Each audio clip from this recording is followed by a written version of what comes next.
est à Madame Bénédicte Ozano pour le groupe Rassemblement national. Merci Madame la Présidente. Ma question s'adresse à Monsieur le Ministre de l'Économie, des Finances et de la Souveraineté industrielle et numérique. Atos, grande entreprise de services de numérique, fleuron industriel français, jouant un rôle stratégique pour notre dissuasion nucléaire, est aujourd'hui en danger de disparition. Beaucoup de nos ministères sont clients d'Atos, mais également EDF et le CEA. Atos est aussi le seul fabricant européen de HPC, ces supercalculateurs indispensables au calcul de l'intelligence artificielle. Le 8 novembre dernier, vous assuriez, Monsieur le Ministre, vouloir veiller avec fermeté SIC à garder la branche stratégique d'Atos sous contrôle français. Vous affirmiez même « Ma responsabilité est de protéger les technologies les plus sensibles, elles resteront françaises ».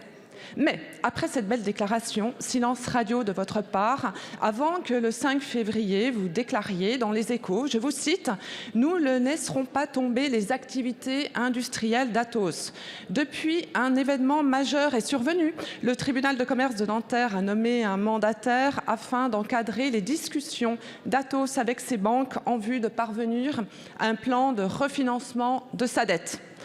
Il y a 3 ans, l'action Atos valait 100 €. Aujourd'hui, elle est sous les 3 €. En 2019, M. Thierry Breton quittait la présidence d'Atos pour devenir, sur désignation du président Macron, commissaire européen. Il vendait alors ses actions, Atos, empochant 40 millions d'euros. La responsabilité de M. Breton dans le naufrage actuel d'Atos est connue, sa grande force ayant été de savoir embarquer au bon moment dans la chaloupe de sauvetage bruxelloise. Monsieur le ministre, vos engagements n'ont abouti à rien jusqu'à présent. Pouvez-vous nous dire si vous avez réellement quelques pouvoirs dans ce dossier? Et si oui, comment vous allez faire pour préserver Atos? Si vous ne savez pas faire, écoutez la proposition du Rassemblement national de nationaliser temporairement et intégralement Atos. Je vous remercie. Merci beaucoup. La parole est à Madame Marina Ferrari, ministre en charge du numérique. Merci Madame la Présidente, Mesdames et Messieurs les députés, Madame la députée Ozano. Soyez-en assurée, Madame la députée, la situation d'Atos est étroitement surveillée par le Premier ministre, par le ministre de l'Économie et des Finances, par le secrétariat d'État au numérique et par toutes les administrations compétentes concernées. Nous rencontrons d'ailleurs régulièrement l'ensemble des acteurs du dossier. Donc nous continuons à suivre attentivement les choses comme cela vous a déjà été signifié.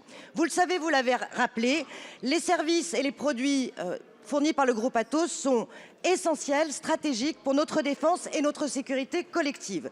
C'est pourquoi d'ailleurs en novembre dernier, vous l'avez pointé, Bruno Le Maire a réaffirmé la volonté de l'État de veiller avec fermeté à ce que les activités les plus sensibles du groupe restent sous contrôle français.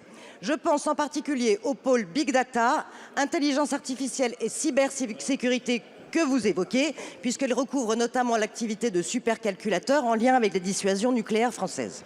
Madame la députée, nous sommes toujours et encore plus déterminés à défendre fermement les intérêts de la France.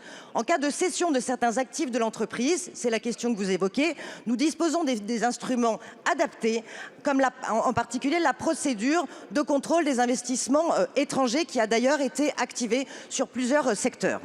La situation du groupe, vous le savez, est due à un mur de dette important. Début février, Atos a donc demandé la désignation d'un mandataire financier. Et nous suivons étroitement les négociations avec les financeurs du groupe. Ainsi, l'État est également au rendez-vous sur ce sujet pour coordonner les discussions avec la mobilisation notamment du comité interministériel de restructuration industrielle qui accompagne d'ores et déjà la société. Je vous remercie. Je vous remercie, Madame la Ministre.